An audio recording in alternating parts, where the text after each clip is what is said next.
Hi everyone, I'm Jen. I'm quite sleepy just now. Ugh. And you know what? When I'm sleepy, I love curling up by a fire and listening to a story. Sometimes my stories are so long that by the end of them, the fire's gone out. And at the end of the fire, there's always little white bits, little whitey grey bits left in the grate at the bottom. Some people call those whitey grey bits ash, and some people call them cinders. And that's made me think of a story that goes by two names. It's a very, very old German story. And in Germany, they call this story Ashputtel, but we know it better as Cinderella. Once there was a young girl who lived with her stepmother and three stepsisters. And I'm afraid to say the stepmother and the stepsisters were not very nice to this little girl, and they made her work very, very hard, from morning till night, always bossing her about, saying, "Cinderella, do my housework. Cinderella, clean my shoes. Cinderella, wash my feet. Cinderella, pick up all my things," doing all the things that they really should have been doing themselves. But Cinderella was such a nice, kind girl that even though she was exhausted most of the time, she did all that hard work for her stepmothers and her stepsisters. Now, do you think the stepmothers and stepsisters were very kind and said, "Thank you, Cinderella," each time she did something for them? No, I'm afraid they were not. They were horrible. They never said thank you at all. And poor Cinderella didn't even have a nice comfy bed in to sleep in at night. She had to sleep on this bit of the fire, the hearth, in amongst the ashes and soot. And that's why in the German story she's called Ashputtel, and we call her Cinderella. Well, one day, it was just like any other day for Cinderella, and she was being ordered about and bossed around, and her stepsisters and her stepmother were being just as mean as they always were to her, when there was a knock at the door. And there was the most almighty hubbub inside, everybody clamouring and shouting and wondering who it might be at the door. And eventually nobody could be bothered to get up and answer the door, and all three of the ugly stepsisters shouted, "Cinderella, get the door!" So Cinderella had to stop sweeping up the ashes and doing all the tidying up that she had been doing, and she went to get the door. And at the door, you'll never guess what she saw when she opened the door.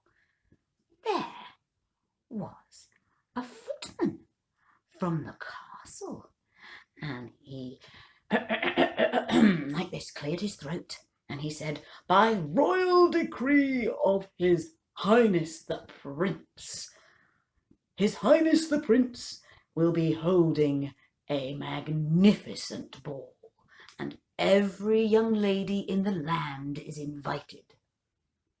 Not only will His Highness be holding the most magnificent ball, he will be using the most magnificent ball to find himself his princess, to find himself a wife.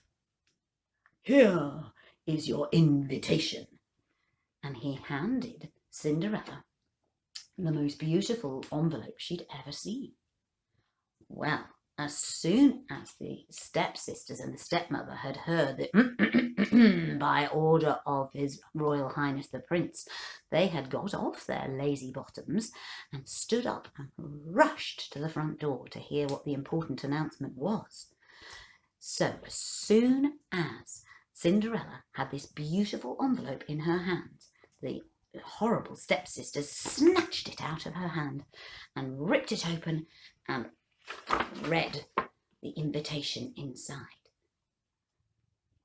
I'm going to be the most beautiful person at the ball. No, I'm going to be the most beautiful person at the ball. Well, the prince will definitely pick me. Well, we could not stop those sisters from arguing and bickering and fighting and elbowing each other out of the way to get to the mirror to apply their makeup and do their hair and try on their best dresses. And as usual, this was all accompanied with a lot of ordering about. Cinderella, bring me that dress. Cinderella, polish my shoes. Cinderella, do my hair. Poor old Cinderella didn't get a look in. And eventually, 3 stepsisters and 1 stepmother were ready to go to the ball.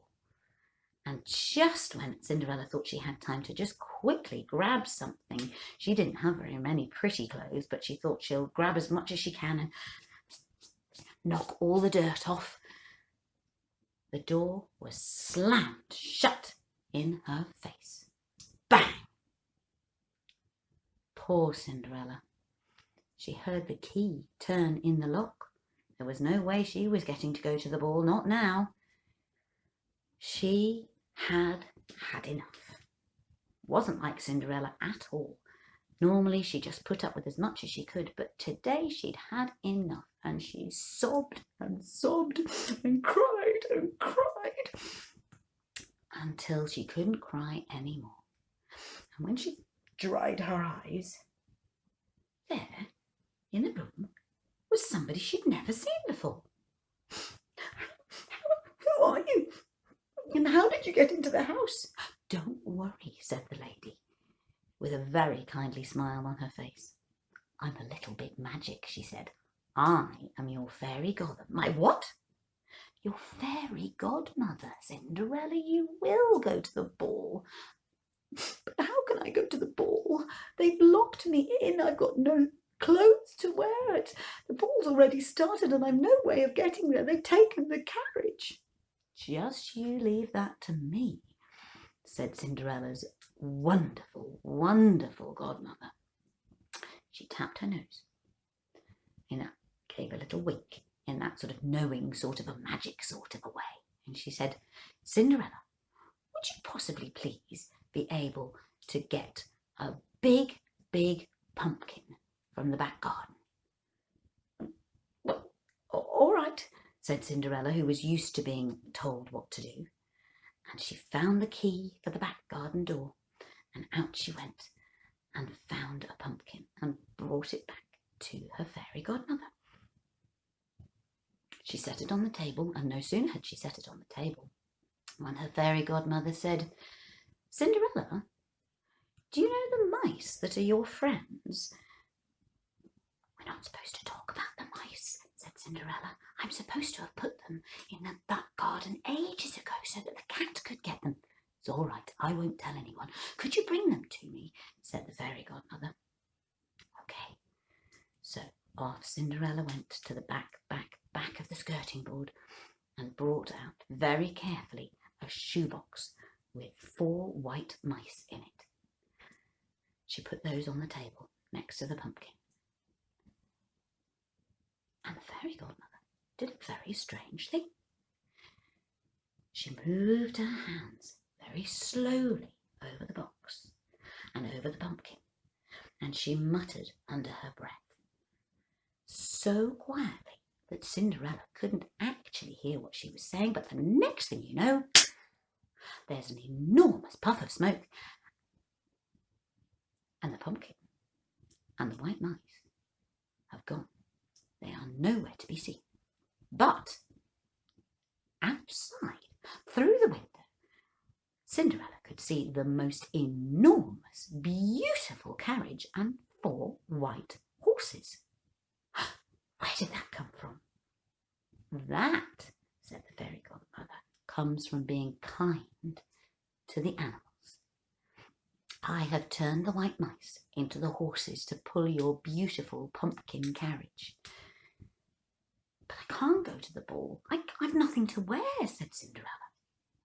That's easily fixed, my dear. And she clicked her fingers. And in the blink of an eye and the click of a finger, Cinderella had the most beautiful gown you have ever seen. Close your eyes and try and imagine the most beautiful dress you've ever thought of. Well, Cinderella's dress was even more beautiful than that.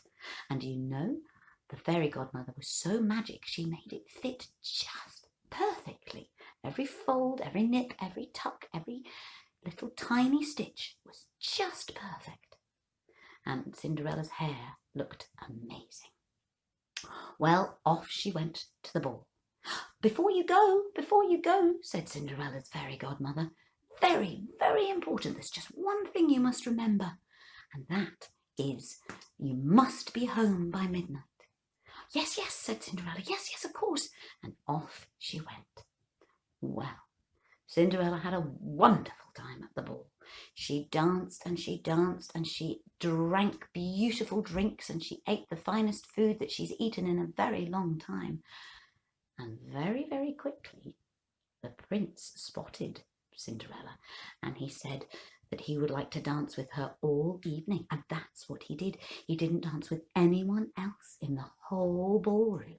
He just had eyes for Cinderella, and they twirled and they whirled and they danced and they pranced, and Cinderella had such a wonderful time that she didn't even think about what the clock might be doing, and the hours were ticking away, and suddenly, bong, bong, bong, bong, bong, 12 bongs. Oh my goodness, it was midnight. Oh my goodness, oh my goodness. Cinderella suddenly remembered that the fairy godmother had said she must be home by midnight, and without wanting to be rude, she ran as fast as she could from the prince. And as she ran, her beautiful dress turned back into rags, and her beautiful glittery shoes that she'd had on her feet all evening nearly tripped her up as one fell off as she ran down the stairs, and she ran as fast as she could. She didn't want to be embarrassed, and she also didn't want to be in trouble from the fairy godmother. She didn't know this lady very well, and maybe the fairy godmother would be very, very cross. She didn't know. So she ran home as fast as she could, and she got home just in time before her ugly sisters came in through the front door. Well, Cinderella had had quite a fright, and as soon as she had been ordered about and got the ugly sisters into their beds and done everything that the ugly sisters wanted to do, she fell exhausted and slightly frightened into bed, and slept as hard as she could by the ashes and soot of the fire. The very next morning there was another on the door, and by royal proclamation of the prince. The important king, the prince's messenger, was still at the door. Well, this time he was holding a shoe, and he said, "The prince had a wonderful time last night. The ball was a success. He found the woman he would like to marry. It is the owner of this shoe. We do not know who owns this shoe, but we will not rest until we find the owner of the shoe and make him the prince's bride." Well, that was enough to set the sisters and the stepmother right on top of each other. "It's my shoe, it's my shoe, it's my shoe, it definitely fits my foot. No, it definitely fits my foot. Your fat foot will never fit in there. Oh, you are such an oaf. Oh, no way. Your foot is far too big. Your foot's far too small." They were at it like this. Anyway, so ladies, this is not the behaviour that a prince expects from his wife, his beautiful bride to be. "Oh, no, you're terribly right. Might I please possibly try on the shoe?" said one of the ugly sisters, trying her hardest to be polite as she possibly could. Well, it was fairly obvious to everybody, looking at the size of the sister's foot and looking at the size of the shoe, there was no way that foot was going to fit in that shoe. Just no way. But she was determined. She wiggled, she pushed, she shoved, she hollered. Not a chance. No way. "No, I'm terribly sorry. That shoe does not fit your foot." "My turn," said one of the other sisters, and she plopped herself down in the chair and slid her foot into the shoe, no problem whatsoever. The trouble was, there was plenty of room in that shoe. She could have fit 2 of her feet in the shoe. They were like boats on her feet. No, you're not the right lady either. Move along. Well, each of the sisters tried, and even the stepmother tried. No, was the answer each time. "I have been to every single house in the town. Is there another person who lives in this house?" No, no, no, no, no, said the ladies. Just at that moment, Cinderella came in to do what she always did, would be terribly polite and offer their visitor a cup of tea. Well, the sisters tried to shove her out of the door. Not now, not now. Young lady, said the prince's messenger, you have not tried on the shoe, I believe. Shoe? What shoe? Said Cinderella.